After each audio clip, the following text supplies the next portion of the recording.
সুবিধা দিম আপোনালোকক অভিযোগ দিয়াৰ বাবে যাতে অৰেল পৰীক্ষা হোৱাৰ আগতে বা মৌখিক পৰীক্ষা হোৱাৰ আগতে আমি আপোনালোকৰ অভিযোগবোৰ নিৰ্দিষ্ট ইউনিভাৰ্চিটি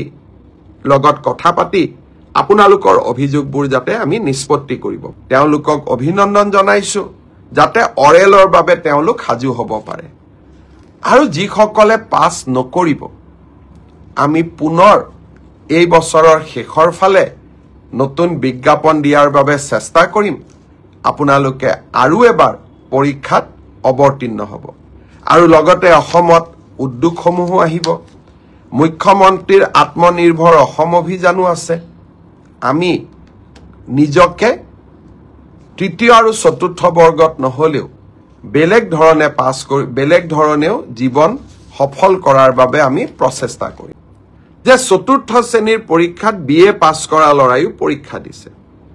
এতিয়া কথাটো হল আমি কোনোবাই যদি নিজকে সৰকাৰক ফাঁকি দি পৰীক্ষা দিয়ে তদন্ত নোহোৱালৈকে মুখ্যমন্ত্ৰীয়ে গম পাব নোৱাৰে কেতিয়াবা আপোনালোকে এনেকে মোক ফেসবুকত লিখে টুইটাৰত লিখে যেন মই সব গম পাওঁ কোনোবা লৰা এজনে যদি বিএ পাছ কৰিও নিজৰ যোগ্যতাটোক লুকুৱাই পেলাই চতুৰ্থ শ্ৰেণীৰ পৰীক্ষাত আবেদন কৰে মুখ্যমন্ত্ৰীজনে কেনেকে গম পাব আপোনালোকে খবৰ দিব আপোনালোকক আমি সুবিধা দিম যে এনে যিসকল লোকে আপোনালোকে দেখিব যে লিখিত পৰীক্ষাত পাছ কৰিছে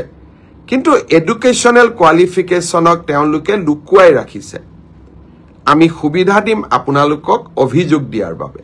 যাতে অৰেল পৰীক্ষা হোৱাৰ আগতে বা মৌখিক পৰীক্ষা হোৱাৰ আগতে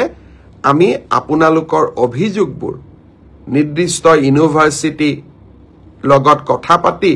আপোনালোকৰ অভিযোগবোৰ যাতে আমি নিষ্পত্তি কৰিব পাৰো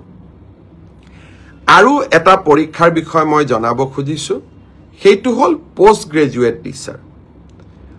গ্ৰেজুৱেট টিচাৰৰ ক্ষেত্ৰত মোক বহুতে খুধি আছে ৰিজাল্ট কেতিয়া দিব